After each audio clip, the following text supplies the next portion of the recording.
Hi, parents, stakeholders, staff, everyone here at Reed Middle School. I just want to welcome you all to my presentation for apps and young users, warnings and safeguards for our most precious stakeholders here in our community, our students.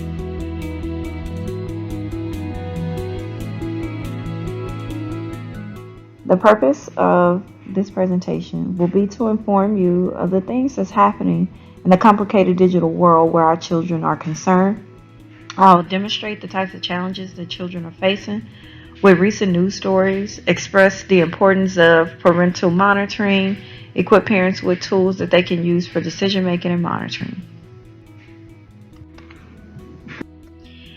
To begin, we'll start off with a few different examples of some of the social media, some of the digital networking that our students are using that could cause a bit of concern.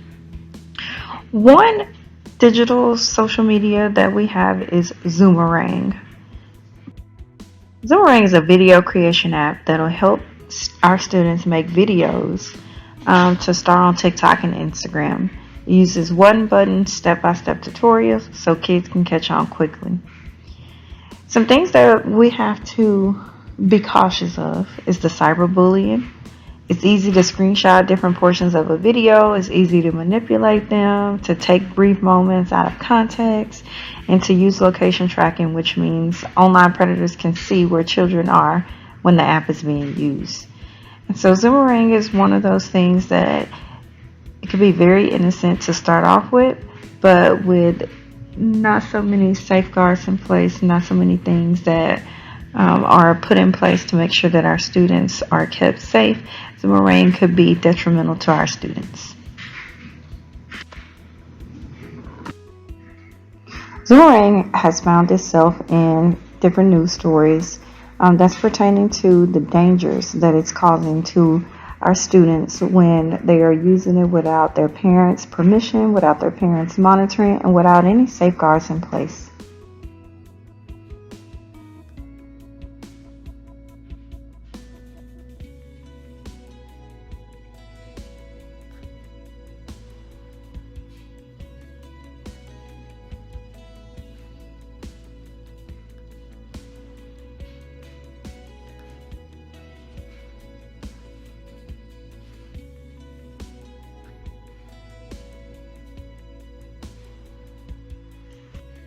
Another app that parents and other stakeholders may not be aware of is Imvu, IMVU. This app is called In My Virtual Universe. It's a collection of different chat rooms that students are able to go into and chat with different people, whether they know them or not, whether they're around the same location or not. They could be classmates or they could be people from another totally different place. You're able to create a 3D avatar, and you have different varying levels of suggestive, inappropriate, and explicit content. Some dangers of Imvu is extreme sexual content that is not filtered and is not blocked. It's a Tinder style friend matching where students are being able to be matched to a friend that they may not know, to just anybody on the app. And that Tinder style friend matching will allow them to go into different chat rooms where they can chat publicly, they can chat personally, and share content that some parents and other stakeholders may not be aware of. Additionally, scammers are using in-game purchases to entice students to do certain things inside the app that parents may not approve of.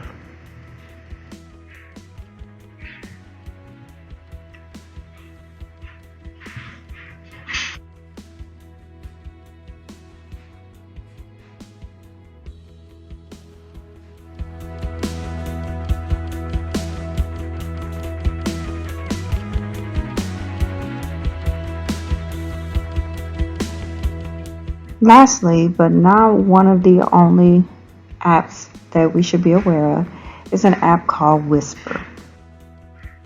Whispering is an anonymous app that lets users ask questions or share info with strangers without having to create an account or share identifiable information. Users usually post confessions, which could be fact or fiction by superimposing text on a picture. Some different dangers of the Whisper app is that there's a strong chance of encountering sexual or otherwise inappropriate content on the app, since there isn't a lot of blocking and a lot of monitoring and a lot of things that usually keeps our young users from being able to see things like this. Anyone can pose there as a teenager because there's a lack of verification, so you could have online predators or scammers. Users can lock their content behind password protection, which makes it very hard for parents to be able to monitor and see what students are doing or be able to even block them from doing what they were doing. Yeah, well, according to the charges, the suspects came from different areas around Washington as well as out of state here to SeaTac. Police allege those men came here ready to exchange money for sex with teenagers. Parents often don't realize how much power a kid's phone has. You know, that's a gateway to people exactly like the ones who are charged here.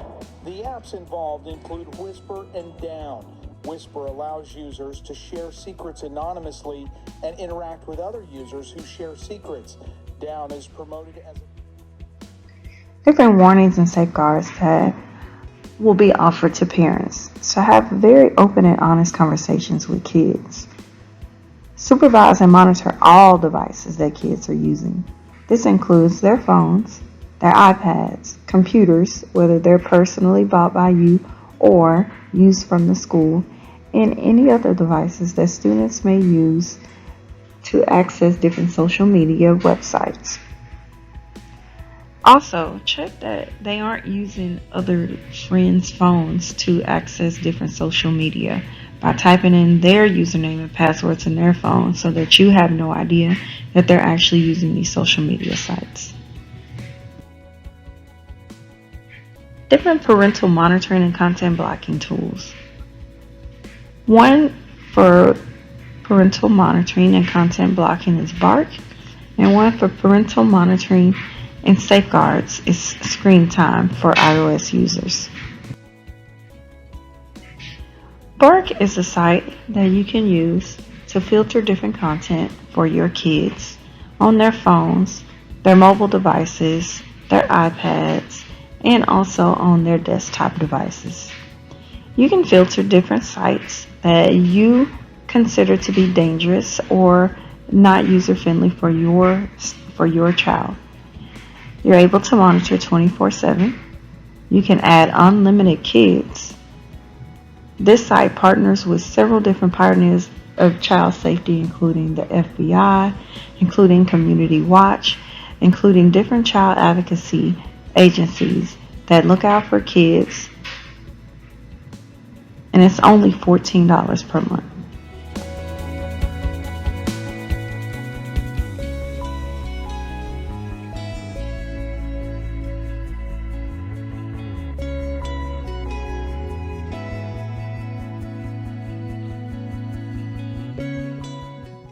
Screen Time for Apple users. It's a content blocker as well as a monitoring service. It's passcode protected. You're able to set the limits that you want to set for your child, and you can have their phone on a schedule where different apps will be blocked during downtime and will not be able to be accessed until you give permission for it to be accessed.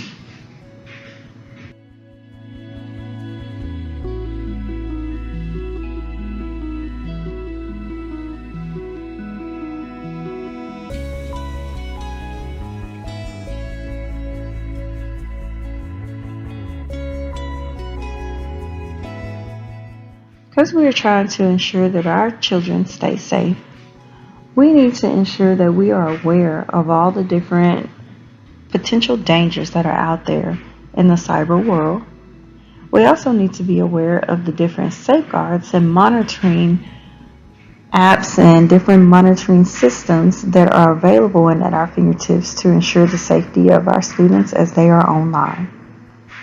For anyone in the area of Texas, our Attorney General is Ken Paxton, located at Capitol Station, P.O. Box 12548 in Austin, Texas 78711. He can be reached at 512-463-2100. along with the website that gives you different ideas and different resources for how to keep our kids safe on the internet.